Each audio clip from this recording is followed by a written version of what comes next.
하나님의 말씀은 사무엘상 4장 15절에서 22절 말씀입니다.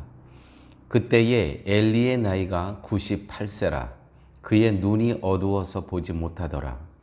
그 사람이 엘리에게 말하되 나는 진중에서 나온 자라. 내가 오늘 진중에서 도망하여 왔나이다.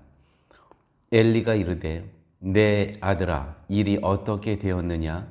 소식을 전하는 자가 대답하여 이르되 이스라엘이 블레셋 사람들 앞에서 도망하였고 백성 중에는 큰 살육이 있었고 당신의 두 아들 홈니와 비느하스도 죽임을 당하였고 하나님의 괴는 빼앗겼나이다.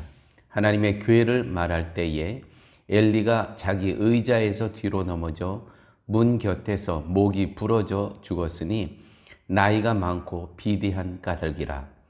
그가 이스라엘의 사사가 된 지 40년이었더라.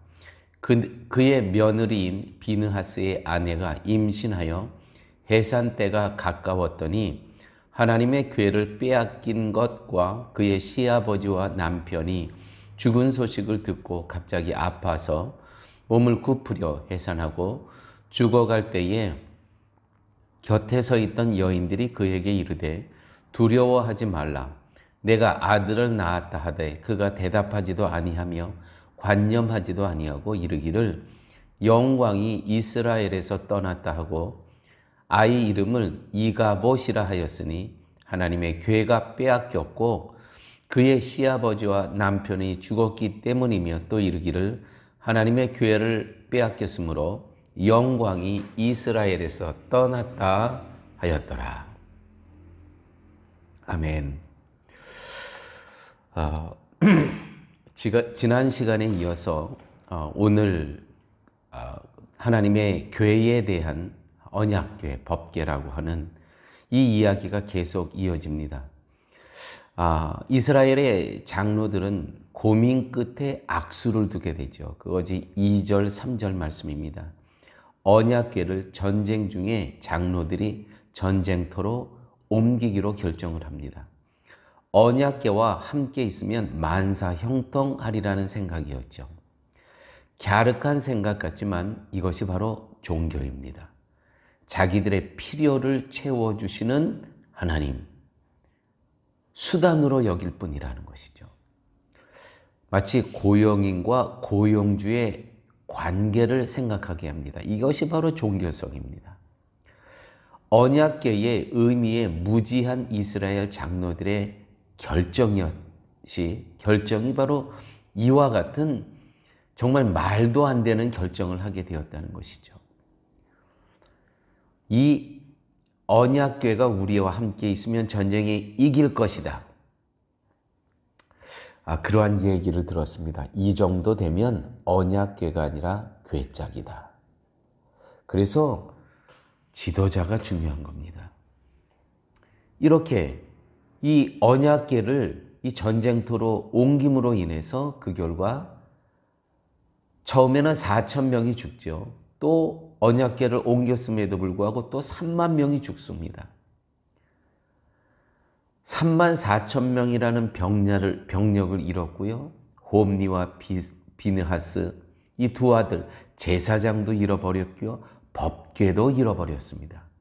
그래서 이가봇 그 비느하스의 부인 엘리 제사장의 며느리가 아들을 낳으면서 죽어가면서 하는 얘기가 이가봇 이스라엘에서 영광이 떠났다. 맞습니다. 하나님이 세상에 복을 주시는 수단과 방법이 될 때 세상은 타락하고 교회도 타락하고 가정도 타락합니다. 하나님이 단지 세상에 복을 주시는 수단과 방법으로 전락할 때가 있어요. 이것이 세상이 타락하는 시간이고 교회도 가정도 타락하는 순간입니다. 지금 세상은 예수 그리스도가 전하는 복음, 십자가가 전하는 복음에서 너무나 멀리 떨어져 있음을 우리는 보게 됩니다. 종교의 열광주의, 더 큰 자극, 선동, 충동. 이 언약궤가 이 전쟁터로 올 때 이스라엘 백성들이 뭐 환영하고 또 그 안에서 울고 고함치는 소리가 진동을 했다고 나오지 않습니까? 이렇게 종교의 열광주의, 더 큰 자극, 쏠림 현상, 선동, 충동은 믿음하고는 아무 관계가 없는 것입니다. 5절의 말씀, 여호와의 언약궤가 진영에 들어올 때에 온 이스라엘이 큰 소리로 외쳐매 땅이 울린지라. 이스라엘 사람들은 너무 좋아서 또 땅이 울릴 정도로 함성을 질렀다는 것이죠. 정말 이 정도가 되면 언약궤가 아니라 궤짝이 들어오는 모습입니다. 성도는 말씀에 적셔져야 됩니다. 가랑비에 옷 젖듯. 파라과이 현지인 교회의 모습을 보면 종교 열광주의, 이 감성주의가 얼마나 팽배해 있는지 모릅니다. 정말 궤짝을 갖고 왔다 갔다 하는 모습입니다. 궤짝 안에 갇힌 하나님의 모습을 볼 수 있다는 것이죠. 어떻게 하나님께서 우리를 사랑하시는가를 우리는 십자가에서 만나야 되는데 현실에 우리의 모습은 전혀 그렇지가 못하다는 것이죠. 언약궤, 하나님의 궤, 법궤의 의미는 이런 것입니다. 그 안에 세 가지의 물건이 있었습니다. 언약궤 안에는 아론의 쌍난 지팡이가 있었고요. 십계명이 있었고요. 만나가 들어있는 항아리가 있었습니다. 광야 40년 시절에 가장 극적인 기적을 만들었던 상징적인 물건들입니다. 만나, 홍해를 건너자마자 바로 가나안인 줄 알았는데 이 미리암의 찬양이 끝나기도 전에 불평하기 시작합니다. 물은 없고 길은 멀고 험합니다. 물을 내라, 빵을 내라. 물만 있으면, 빵만 있으면, 의식주만 해결되면 우리가 하나님 잘 섬길 수 있다고 믿었습니다.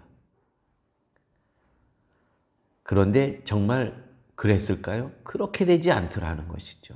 너희들이 빵 문제만, 물 문제만 해결되면 나를 잘 섬긴다고? 그래, 어디 한번 해봐라 라고 주신 것이 만나였습니다. 만나. 그리고 40년 동안 빵만으로는 인생의 문제가 해결되지 않는 것임을 확인시키기 위해서 만나를 주셨다는 것이죠. 결과는 40년 동안 늘 불평과 불만으로 가득 차 있었습니다. 40년 총 결론이 신명기 8장 3절의 말씀입니다.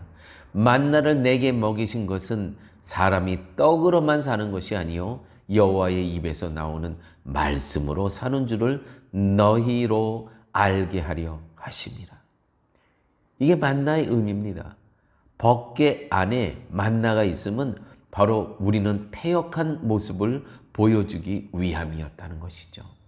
만나는 기적 이전에 인간은 떡만으로는 하나님과 의로운 관계가 될 수 없음을 보여주는 것이었습니다. 생명의 떡이신 예수 그리스도가 있어야만 된다는 것입니다. 또 그 하나님의 궤 안에 법궤 안에는 언약궤 안에는 아론의 쌍난 지팡이가 있었습니다. 고라 자손이 하나님의 권위에 반역을 했습니다. 그래서 많이 죽지요.